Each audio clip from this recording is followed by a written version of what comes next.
Before I begin, we would like to send our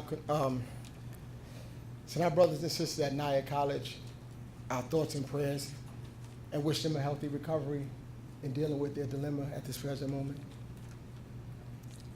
Ladies and gentlemen, I am most honored to stand here before you as a representative of the Hudson Link and Mercy College graduating class of 2013. In a unified voice, I would like to express our deepest gratitude to the following people for their steadfast commitment to the transformative power of education. First, I acknowledge former Commissioner Brian Fisher for your progressive vision and your unceasing support for higher education and positive programming in prison.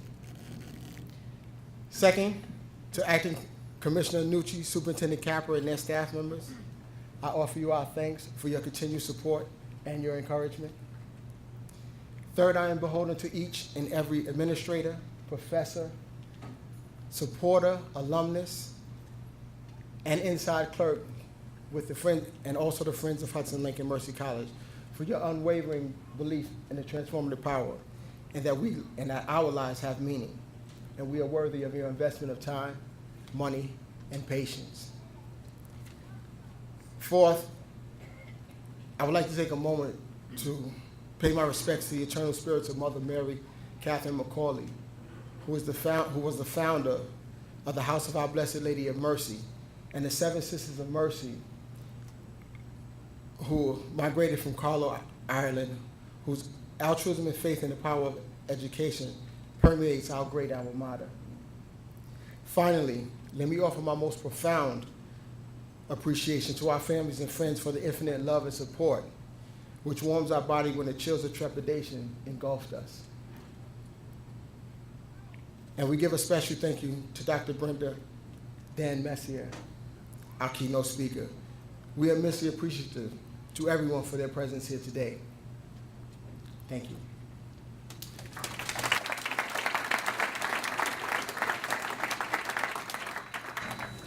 Ladies and gentlemen, we come here today to celebrate achievement over failure, perseverance over hesitancy, and better tomorrows over the worst of our yesterdays. My classmates and I have written all the research papers, taken all the exams, participated in so many thought-provoking classroom discussions, passed a Professor Gable class or two, and for some of us, survived the brilliant Professor Jones.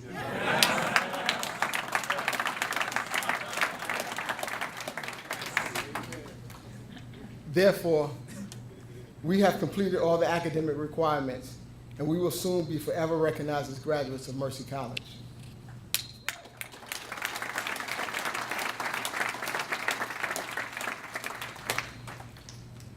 But hidden in this academic process is a reality that must be acknowledged here today. We are no longer the people we were when we first took our step on this academic journey. We do not perceive or experience the world in the same manner as we once did. Our cognitive ability, as well as our behavior, has subtly undergone a change, a transformation. But yet this transformation is not so much a metamorphosis into someone new, but actually a reconnection to our authentic self. That person we were before our response to life situations detoured us from the socially acceptable paths to success. As far back as I can remember, I always liked school. I always liked learning new things. I remember my third grade teacher, Ms. Blasberg, who incentivized our education by giving us a Reach for the Stars bulletin board. And although I had received a lot of stars that year, I also discreetly learned a cruel socialization lesson that showing one's intelligence does not necessarily win the popularity contest. With this trapped in my subconscious, this social lesson manifested itself later on in my life, especially in my adolescent years when I would get good grades, but I would hide them from my friends. I would either lie to them or I would just tell them I got lucky on it, just so they would continue to accept me. At some point, my faulty thinking turned into my reality, and my academic pursuit was left on the side of the road. With my new reality, the acceptance of my friends became the most important thing to me. I was blinded by the desire to be accepted, and ultimately, I became a follower. I had went so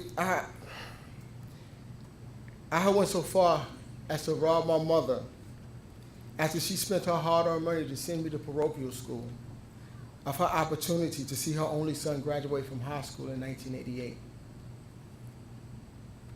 I had the audacity not to even show up at graduation, and she had to suffer the humility of going to school and picking up my diploma.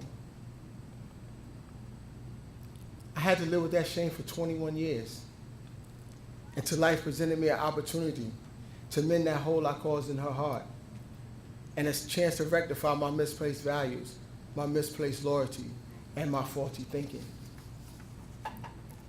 Ladies and gentlemen, Hudson Link gave me the chance to ask for mercy. Hudson Link, together with Mercy College, accepted my orphaned, authentic self and provided educators who instilled in me valuable lessons that inspired and sculpted my worldview. From my very first professor, Dr. Murray, who gave me the essay anyway, which provided the assurance I needed to express my authentic self and achieve this right here, this monumental accomplishment. That's right. To Professor Skousen, who asked me 3 years ago, how do you plan to touch the world? My answer is even clearer today, Professor. By using this magnificent experience to help as many people as I can taste education's sweet elixir. To Professor Jones, who introduced me to the heroic Elizabeth Cady Stanton and Lucretia Mott of the women's movement, who told me that any great change must expect opposition because it shakes the foundation of privilege. To Mrs. Muhammad, whose silent toughness supplied the discipline I needed not to fall short. That's right.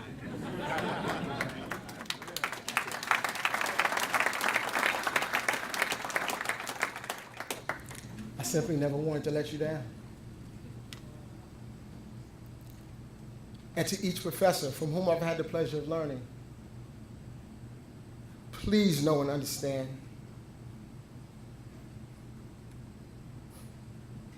that each of you has inspired me to motivate and motivated me to aspire for nothing but success. I thank you. I really thank you.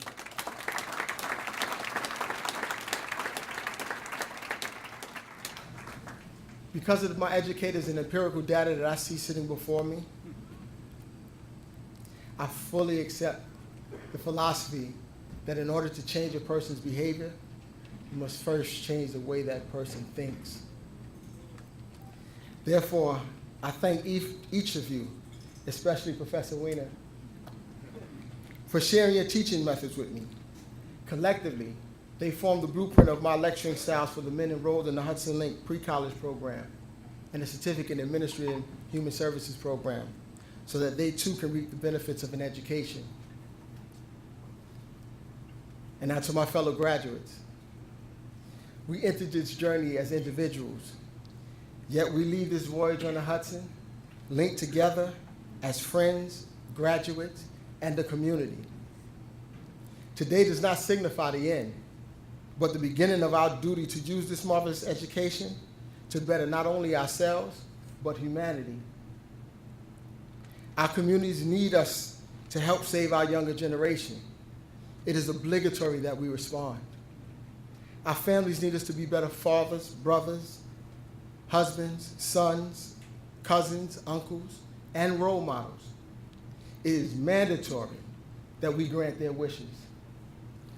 Our future generations require us to begin a each one teach one approach, and it is in our arms that this burden is cradled. Furthermore, we must never forget that our supporters have extended charity to us, so it is incumbent upon us. It is incumbent upon us to extend even more charity to others. Let me say this one more time. It is incumbent upon us to extend charity to others. As you can see, my brothers, with education comes a heavy responsibility. But here is one thing that I do know. Together, we can succeed.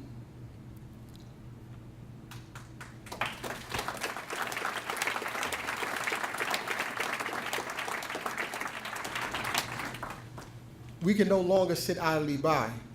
We are now beacons of light that must steer those lost in the dark to the shores of positivity and education. We are now reconnected to our authentic self.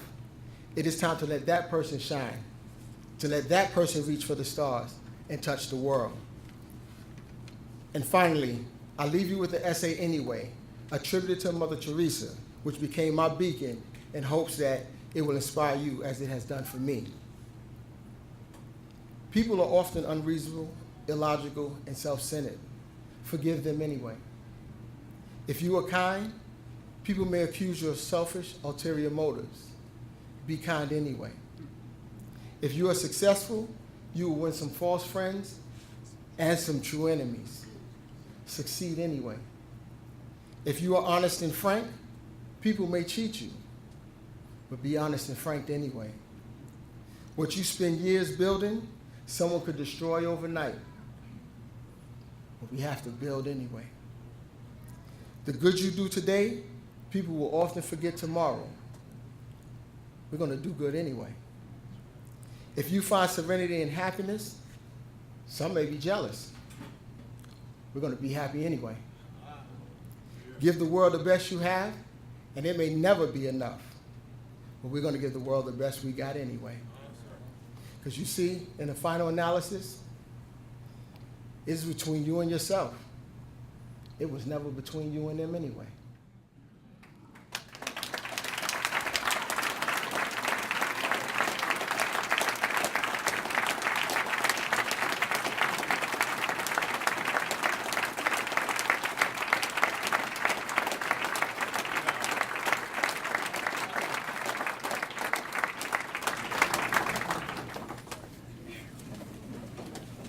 And finally, farewell, my beloved Hudson Link and Mercy College. Farewell.